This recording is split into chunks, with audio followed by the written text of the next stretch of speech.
This is the Randi Rhodes Show on 960 KNEW and online at 960KNEW.com.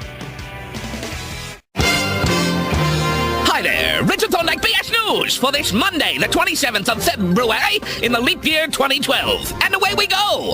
Dateline Oscar. Last night was the Oscar telecast. At one point, Jennifer Lopez's nipple was so close to jumping out of her top that the LAPD brought in a negotiator with a bullhorn to talk it back in. Don't do this! Dateline, New Testament.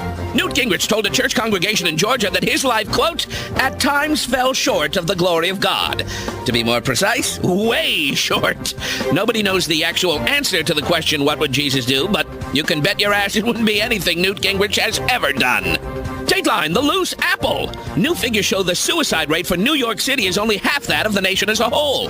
Experts say that's because when you pay as much rent as people do in New York, nobody is going to leave before the end of the month. Dateline, Bonaparte. Investors in France have announced plans for a Napoleon-themed amusement park. If the park is successful in France, it plans to overrun the rest of Europe. Little advice, guys, don't shoot for a franchise in Moscow. No, bad idea. Dateline, vegging. Scientists have successfully grown a plant from seeds that were frozen in the Siberian tundra for 32,000 years, making this plant 26,000 years older than Rick Santorum thinks the universe is. And finally, Dateline. What are you people? On dope? In a recent survey, 67% of high school students said they won't pursue careers in science or engineering because they require too much studying. Educators point out this proves that 67% of students are able to solve real-life problems. It all adds up. Richard Thorndyke, BS News. Have a great week. You're fired. Oh, my God. These candidates are out of their minds. Out of their minds. And their wives are a little crazy, too. Now the wives are starting to talk for the husbands. I don't know exactly why. I guess things aren't going as planned, and the wives want to be first lady really, really, really bad.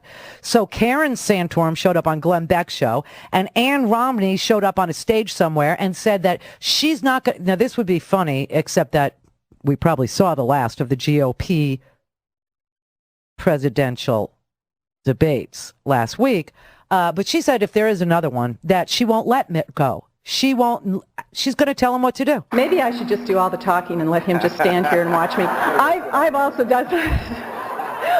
decided no more debates. If we're going to do another debate, he's going to sit in the audience and watch me, and that'll be it. Which Cadillac are you driving today, Ann?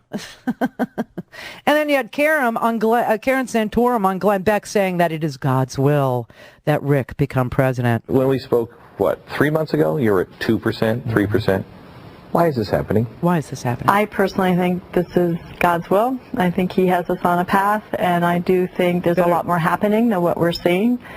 And personally, I think Rick's a great guy, and he's really smart and everything. But I think a lot more is happening than what we actually can see. How close do you think we are to losing the republic? Oh, it's such a concern. I just really believe so strongly, and this is why we're making the sacrifice we are as a family, to give all, because I do believe that if President Obama is elected again, I do believe we're going to lose our nation. You're a genius. God is doing it. It's very possible that God is telling, Rick Santorum, just like he told Michelle Bachmann, just like he told Herman Cain. Well, Herman Cain said Moses. He felt like Moses. Just like he told Rick Perry. All of these people were told by God that they should run and that they should be the president of the United States. And, of course, my conclusion is that God wants Barack Obama to win, which is why he's telling them this.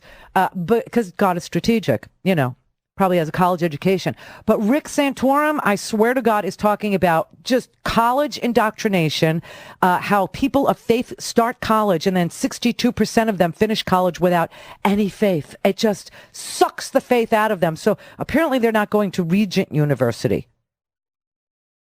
Apparently they're not going to Oral Roberts University. Apparently they're not going to Notre Dame. Apparently they're not going to, any of the great Catholic schools, in our country or any of our great religious institutions. Everybody who wants higher education is all forced. They're all forced to go to Queens College.